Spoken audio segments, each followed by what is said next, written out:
Khoảng 2 năm trước mình có làm một video về viết tiếng Anh học thuật ở trình độ nâng cao.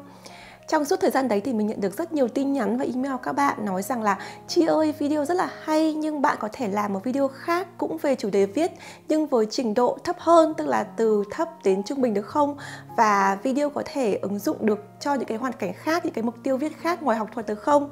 Thì do vậy trong suốt cả 2 năm vừa rồi mình đã suy nghĩ và cuối cùng đã viết lại 8 điều mà mình nghĩ rằng là hữu ích nhất, toàn diện nhất cho việc viết tiếng Anh ở tất cả mọi trình độ và tất cả mọi mục tiêu.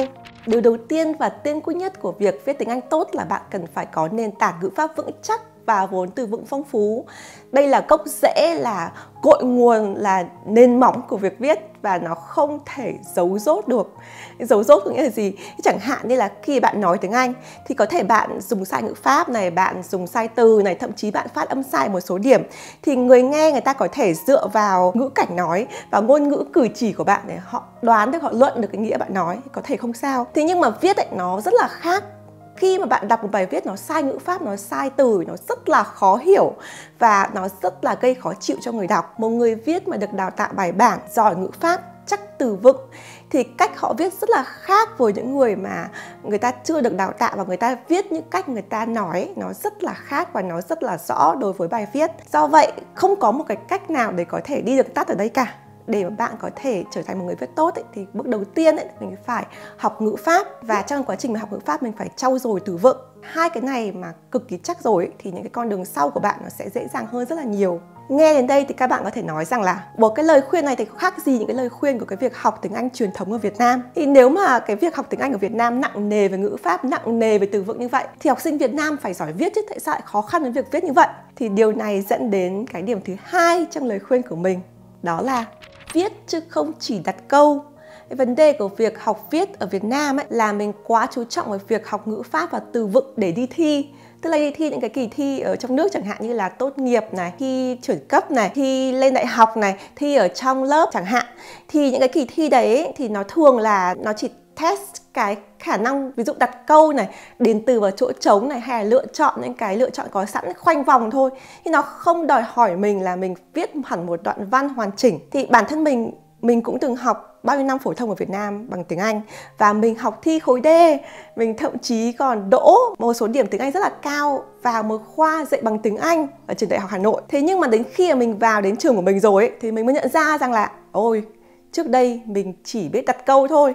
Tức là mình chỉ giỏi khoanh đáp án rồi mình điền từ vào chỗ trống để tạo thành một cái câu thôi. Chứ nói rằng là mình viết ra những cái câu đấy rồi sắp xếp nó thành một đoạn văn rồi chuyển ý thế nào để tạo thành một bài essay, một bài luận dài á, thì thôi rồi. Mình thực sự là choáng ngợp và mình đã rất là vất vả trong cái năm đầu học đại học làm sao để học lại cái cách viết. Tức là chẳng hạn như trong đầu mình thì mình nghĩ ra rất nhiều ý tưởng hay bằng tiếng Việt. Thế nhưng mà khi mình viết ra tiếng Anh ấy, thì nó là những cái câu đơn, câu lẻ, một câu cái trình độ của nó thấp hơn hẳn cái ý tưởng của mình ấy. Thì cái quá trình những năm đầu tiên mình phải sửa lại cách mình học viết rất là nhiều. Thì từ trải nghiệm của mình thì mình muốn chia sẻ với các bạn rằng là trong cái quá trình mà bạn học ngữ pháp và từ vựng ấy, bạn đừng chỉ học để làm bài thi, đừng chỉ học để làm những cái bài practice test ở phía dưới, mà tốt hơn hết ấy, là bạn nên áp dụng những gì mình đã học được để viết thành một cái khổ ngắn ngắn thôi cũng được. Miễn là làm sao đấy mình sử dụng cái ngữ pháp đấy, sử dụng cái từ vựng đấy để đặt được nhiều hơn một câu. Và những cái câu đấy nó phải có cái sự liên kết mềm mại, uyển chuyển. Mình tiệm cận đến việc viết. Để luyện viết hàng ngày, bạn có thể bắt đầu đơn giản với việc là viết ra giấy hoặc là viết nhanh ở trong máy tính của mình. Còn nếu như bạn muốn viết theo một cái bài luận như kiểu IELTS, TOEFL với cái áp lực thời gian á, thì cũng có một số ứng dụng trên mạng, những cái platform rất là hay giúp cho bạn có thể luyện tập được cái tính năng này. Chẳng hạn như là ở trong cái video trước mình có giới thiệu về nền tảng Prep thì họ có phòng writing ảo. Tức là khi bạn vào cái phòng writing đấy là họ có áp lực thời gian, có đề bài, đếm ngược đấy, để cho mình có thể viết trong đấy y hệt như trong bài thi. Và họ có AI, tức là phần mềm trí tuệ nhân tạo, giúp cho mình có cái feedback phản hồi ngay lập tức để giúp cho mình tự luyện tập. Nhưng mà nói đến đây, mình cũng phải ghi chú một cái điểm rằng là những cái phần mềm hiện đại trí tuệ nhân tạo như là cái phòng writing ảo của Prep này, hay là ChatGPT này, hay là Grammarly này, hay là Notion này, mình đã giới thiệu rất là nhiều. Nó thường là chỉ tốt cho những bạn ở cái trình độ trung bình. Tức là bạn có trình độ đủ khá rồi để mà mình có thể đọc những cái mà AI chấm chữ cho mình và mình thấy rằng là mình hiểu cái lỗi sai này là gì, tức là mình tự luận ra được cái lỗi sai đấy và mình tự sửa. Nếu mà các bạn ở trình độ thấp hẳn á thì rất là khó để bạn có thể thấy AI sửa, bạn tự luận ra được cái lỗi sai của mình là gì. Tức là mình chưa có đủ khả năng để biết rằng là AI nó có chấm cho mình đúng hay là sai. Còn một mặt khác ấy, nếu bạn ở trình độ trung bình khá hay là nâng cao ấy, thì AI chưa chắc đã chấm được đúng như là cái mục đích và tiêu chí của mình. Khi bạn có một cái mục đích cụ thể, chẳng hạn như là mình đã ở trình độ writing tiếng Anh khá rồi, mình muốn lên nâng cao thì mình rất là cần phải có những cái người mà người ta chấm chữa trực tiếp, thậm chí phải có thầy cô chuyên về dạy những cái kỳ thi đấy để người ta đưa ra cái góp ý cho mình để mình có thể nâng band điểm. Thì điều này cũng là lời khuyên thứ 3 của mình, đấy là tìm nguồn chấm chữa chất lượng cho bài viết của mình. Liên quan đến chủ đề này thì trước đây mình có chia sẻ một câu chuyện như ở trong cái video làm sao để học tốt khi không có nhiều tiền ấy, thì mình có nói rằng là cái thời điểm đầu tiên, những cái năm đầu tiên mình sang Mỹ du học ấy, thì mình viết rất là kém. Mặc dù hồi đấy mình có đi làm nhiều jobs với cái đồng lương rất là hạn hẹp, nhưng mà mình sẵn sàng mình sử dụng tới 2/3 cái số tiền lương hạn hẹp ấy để chi trả cho thầy cô, chi trả cho biên tập viên để họ chữa bài của mình, để mình học được từ cái phần bài chữa của họ để mình cải thiện khả năng viết của mình hơn. Thế nhưng mà ngày nay ấy, thì các bạn không cần phải sang tới Mỹ mới có người chấm bài tiếng Anh cho bạn. Ở ngay tại Việt Nam, Prep họ cũng có một cái nền tảng chấm chữa cho IELTS từ trình độ cơ bản tới nâng cao. Để có một ví dụ trực quan hơn cho các bạn về việc chấm chữa tiếng Anh thì 3 hôm trước mình có dành thời gian làm một đề bài Writing IELTS ở trên Prep. Lần cuối mình làm bài Writing IELTS là đã đúng 15 năm rồi các bạn ạ. Mình hầu như không còn nhớ một chút nào về chiến lược làm bài. Cũng hơi bị run đấy. Sau khi nộp bài khoảng 3 ngày thì mình đã có kết quả bài chấm của thầy cô. Và số điểm của mình là... hồi đầu mình thấy cái số điểm này mình cũng thấy rằng là oh no, tại sao điểm thấp như vậy? Nhưng từ khi mình xem đến phần chấm chữa của thầy cô ấy, thì mình mới hiểu ra là ok, tại sao lại có số điểm như vậy? Thì điều này nó dẫn đến cái lời khuyên thứ 4 của mình, đấy là học từ lỗi sai. Dù nhận được số điểm cao hay thấp ấy, theo mình đó không phải là tất cả và nó không phải điều quan trọng nhất. Cái quan trọng nhất ấy là mình phải học được từ cái lỗi sai đấy, mình học được từ cái phần giải thích chấm chữa đấy, mình hiểu ra là mình mắc lỗi sai tại đâu, tại sao mình gặp lỗi sai này để lần sau mình có thể tránh được. Vậy mình đã học được gì từ bài chấm chữa của Prep? Đầu tiên phải nói rằng là cái phần bài chấm này rất là chi tiết. Nhận xét của giáo viên được đánh số và sử dụng màu sắc để phân biệt. Màu đỏ là cái lỗi sai của mình và màu xanh là những cái điều mình làm tốt và được khen. Cái đề bài của mình có câu hỏi về hay vế, về chủ đề dạy con. Thì về cơ bản họ hỏi về thứ nhất ấy, là nếu mà phụ huynh nhất chiều theo ý của con thì có phải là cách giáo dục tốt hay không? Và về thứ hai là họ hỏi là hậu quả của cách giáo dục này đối với con khi trưởng thành là gì? Trong bài viết của mình ấy, thì mình sử dụng cái cách viết luận thông thường, tức là mình sẽ viết một cái câu chủ đề trả lời cái ý đầu tiên để kiểu mao đầu trước. Thì sau cái ý thứ hai thì khi mình triển khai ý phần dưới ấy, thì mình sẽ trả lời cả ý thứ hai luôn.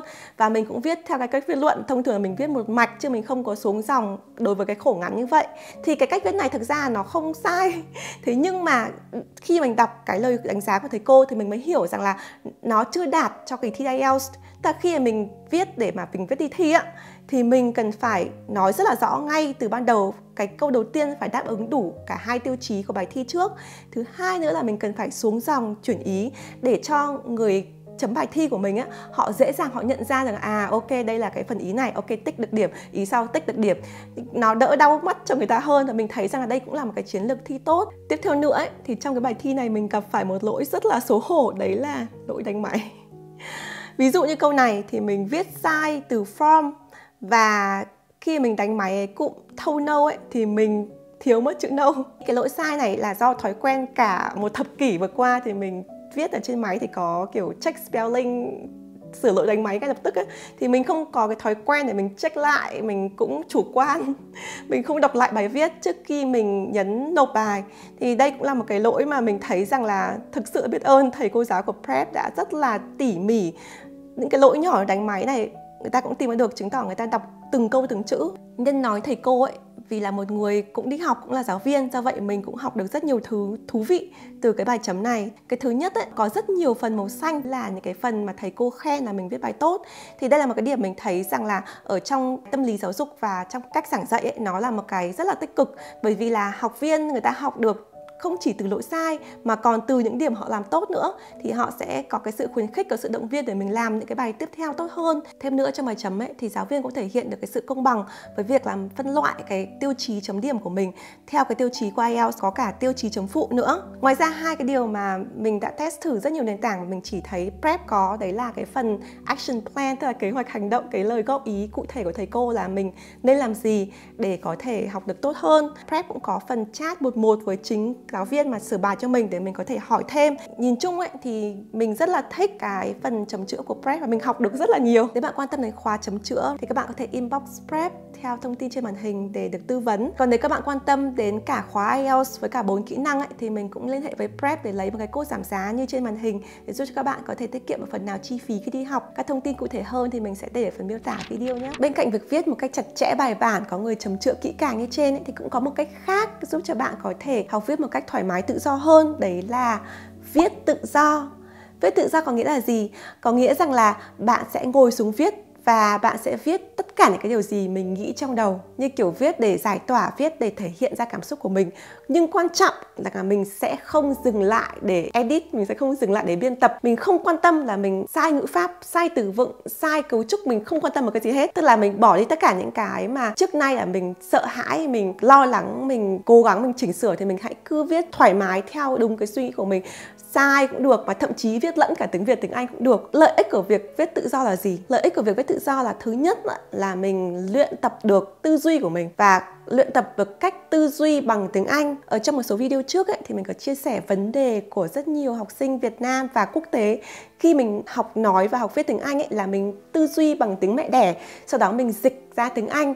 Tất nhiên là ai đi học mới ban đầu cũng phải làm như vậy. Thế nhưng mà khi bạn viết mà bạn viết ở trình độ cao rồi ấy, thì mình sẽ gặp cái rào cản rằng là mặc dù mình viết đúng ngữ pháp, đúng từ vựng, nhưng mà đọc ấy, là người ta có thể thấy ngay là mình dịch xuôi từ tiếng Việt ra tiếng Anh. Nó không nghe thoải mái, tự do và suôn sẻ như là người bản ngữ. Thì để sửa được cái lỗi này thì chỉ có một cách duy nhất ấy, là mình tập viết tự do để mình giải phóng cái tư duy, giải phóng tư tưởng của mình để mình luyện cách nghĩ bằng tiếng Anh. Nghĩ bằng tiếng Anh, mình viết bằng tiếng Anh. Một cách nữa cũng rất là vui và thoải mái để luyện viết tiếng Anh, đấy là mình học viết qua việc mình đọc sách. Cái cách mình đọc sách thì mình nên lựa theo cái trình độ của mình và cái sở thích của mình. Ví dụ như là bạn ở trình độ thấp thì bạn có thể lựa những cái cuốn nào mà nhiều hình ảnh, mà ngôn từ đơn giản. Còn trình độ cao dần lên thì mình sẽ chọn cuốn sách nào có nhiều chữ hơn, có cái văn phong, có cái nội dung nó phức tạp hơn. Mình nên lựa cuốn nào mà mình thích, tại vì cái đề tài mình thích thì mình sẽ ham mê, mình đọc tốt hơn. Thì cái cách mình học viết qua việc học đọc ấy, nó rất là quan trọng. Tại vì như mình nói từ ban đầu ấy, là cái kiểu mà mình học ngữ pháp và từ vựng ở Việt Nam là mình không học theo một cái ngữ cảnh cụ thể. Tức là mình không có hiểu từ vựng cái cấu trúc ngữ pháp đấy người ta sử dụng linh hoạt như thế nào ở trong cuộc sống hàng ngày, người ta sử dụng như thế nào trong những cái cuốn sách được xuất bản, tức là đã được kiểm định, đã được đăng bán, đã được in ra, thì mình mới thấy được rằng để mà người ta triển khai ý, để người ta kể một câu chuyện, để người ta thể hiện được cái ý tưởng của mình thì người ta viết như thế nào. Mình sẽ có một số gợi ý sách cho bạn. Chẳng hạn bạn ở trình độ thấp là mới học thì mình gợi ý đọc những cái cuốn sách thiếu nhi như thế này. Thì trong tay mình là cái cuốn rất là nổi tiếng có tên là The Giving Tree, là cuốn sách của con mình đang đọc. Cuốn này cái từ vựng ngữ pháp rất là dễ hiểu, và đây là một cuốn sách cũng rất là hay và có ý nghĩa không chỉ cho trẻ em mà còn cho người lớn nữa. Còn nếu mà bạn ở trình độ trung bình ấy, tức là mình đọc được cái đoạn văn dài, một cái cuốn sách dài rồi ấy, nhưng mà mình chưa đọc được những cái mà nó quá phức tạp ấy, thì mình gợi ý cuốn sách này, Peace is Every Step, hay là ở trong bản tiếng Việt ấy có tên là Bình an trong từng bước đi của thầy Thích Nhất Hạnh. Thì mình rất là thích cuốn này. Thứ nhất là nó có ý nghĩa về sức khỏe tinh thần, thầy viết rất là dễ hiểu, rất là hay bằng tiếng Anh, và cái cách viết của thầy nó cũng rất là mộc mạc, nó cũng rất là Việt Nam. Tức là mình đọc cái cuốn này mình thấy rằng đây là một người có học, người ta viết bằng tiếng Anh rất là trôi chảy, nhưng người ta vẫn rất là gần gũi với một người sinh ra nói tiếng Việt mẹ đẻ. Mình gợi ý cái cuốn này cho các bạn ở trình độ trung bình. Còn với những bạn ở trình độ trung bình khá và nâng cao rồi thì mình có rất nhiều lựa chọn sách để đọc. Nhưng mà cái lời khuyên của mình cho cái cuốn sách ở trình độ này là cái cuốn Atomic Habits của James Clear.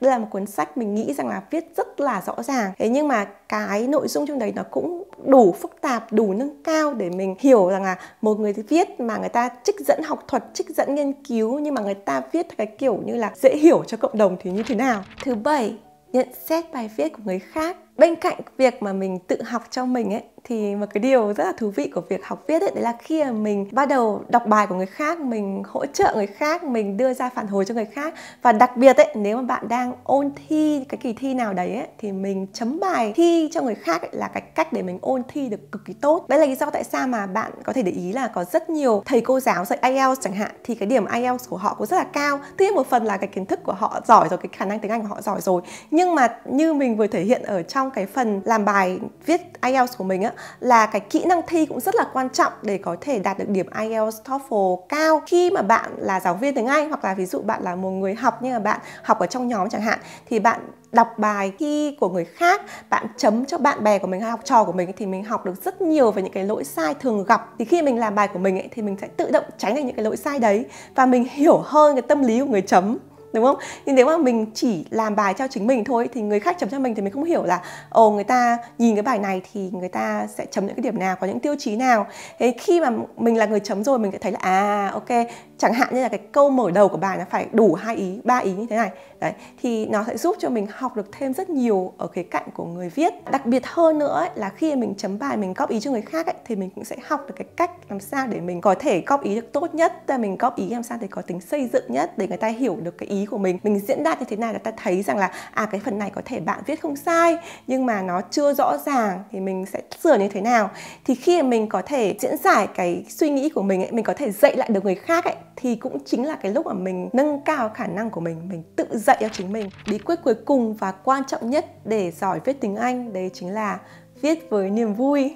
Nghe có vẻ rất là mơ hồ, nhưng mà thành thật mà nói ấy, cái điểm mà mình thấy rằng là từ trước đến nay nó khiến cho mình viết không tốt á, đấy là bởi vì ngày xưa khi đi học mình có quá nhiều áp lực với việc học tiếng Anh. Mình thấy rằng là mình viết phải đi thi này, mình viết bị người ta chấm bài cho mình này, rồi mình nhận điểm không cao thì mình buồn này, mình sợ bị mọi người chỉ trích này. Thế nhưng mà đấy không phải là cái mục đích lớn nhất của việc viết. Mục đích lớn nhất của việc viết tiếng Anh ấy, đối với mình ấy, là mình có thể thể hiện suy nghĩ, ý tưởng, cảm xúc của mình bằng một ngôn ngữ quốc tế. Nó có rất nhiều lợi thế cho mình. Khi mình có thể thể hiện được bản thân mình bằng 2 ngôn ngữ ấy, thì không chỉ việc viết tiếng Anh giỏi hơn đâu, mà viết tiếng Việt mình cũng giỏi hơn. Tức là mình viết nó trôi chảy hơn, nó dễ hiểu hơn, nó logic rõ ràng hơn. Mình học được từ 2 ngôn ngữ. Đối với mình đấy mới chính là cái tinh hoa và cái niềm vui, là cái ý nghĩa lớn nhất của việc viết tiếng Anh. Hầu hết những thành quả mình đạt được trong cuộc sống đều đến từ việc viết. Một bài luận hay giúp cho mình đạt được học bổng toàn phần để học tiến sĩ tại Mỹ. Viết một luận án tiến sĩ tốt đã mang về cho mình giải thưởng luận án tiến sĩ xuất sắc, mang lại cho mình tiền tài trợ để nghiên cứu về giáo dục Việt Nam. Thậm chí khi mình đấu giá để mua căn nhà này và căn nhà cho ba mẹ mình tại Mỹ, đang đúng đợt sốt đất tại Mỹ, và mình phải viết 2 bức thư cho chủ nhà nói rằng là mình là ai, tại sao mình muốn mua căn nhà này, tại sao người đó nên bán cho mình chứ không phải những người khác, tại vì mình sẽ chăm sóc căn nhà này như thế nào, nó có ý nghĩa thế nào với mình. Chính vì bức thư của mình, chủ nhà họ cũng nói luôn, chính vì cái bức thư của mình họ chấp nhận mình là người mua trên cả những người mà đấu giá nhiều tiền hơn. Nếu mà không nhờ kỹ năng viết ấy, thì mình sẽ không đạt được rất nhiều thứ trong cuộc sống. Mình chỉ đưa ra một số cái ví dụ nho nhỏ thôi để mình nói với các bạn rằng là đôi khi chúng ta đi học viết tiếng Anh là mình có một cái mục đích cụ thể, ví dụ đi được bao nhiêu điểm này, mấy chấm này. Thế nhưng mà cái ý nghĩa lớn nhất của việc viết ấy, đối với mình là nó thực sự nó mang lại cho mình sự tự do để thể hiện suy nghĩ, ý tưởng và cảm xúc của mình, tự do để vươn tới những cái mục đích, vươn tới những cái cơ hội mà nếu mình không có tiếng Anh, mình không có cái kỹ năng viết thì mình có thể không đạt được. Đặc biệt là với một người mà nói tiếng Anh không phải là ngôn ngữ mẹ đẻ và là một người hướng nội như mình ấy, thì cái việc mà mình nói chuyện với người khác ấy, lại còn bằng tiếng Anh ấy, nó có thể không được thuyết phục bằng việc mình viết ra một cái bức thư, một cái email mà nó chất chứa cái cảm xúc của mình ở trong đấy. Mình muốn chia sẻ điều này với các bạn để nói rằng là bạn hãy yêu cái việc viết, thấy rằng là viết là một niềm vui, viết sẽ mang lại cho mình rất nhiều cái cơ hội trong cuộc sống, chứ không cần phải lúc nào cũng phải cố gắng gồng mình lên để viết chỉ để một cái mục đích là đi thi ở bao nhiêu điểm. Mặc dù nó cũng rất là quan trọng nhưng nó không phải là tất cả. Đó là 8 điều mình nghĩ rằng là toàn diện nhất trong con mắt của mình để các bạn có thể viết tiếng Anh tốt hơn ở mọi trình độ và cho nhiều mục đích. Cảm ơn các bạn đã theo dõi video này. Mình hy vọng các bạn có khoảng thời gian vui vẻ với mình. Hẹn gặp lại mọi người trong video tiếp theo. Bye!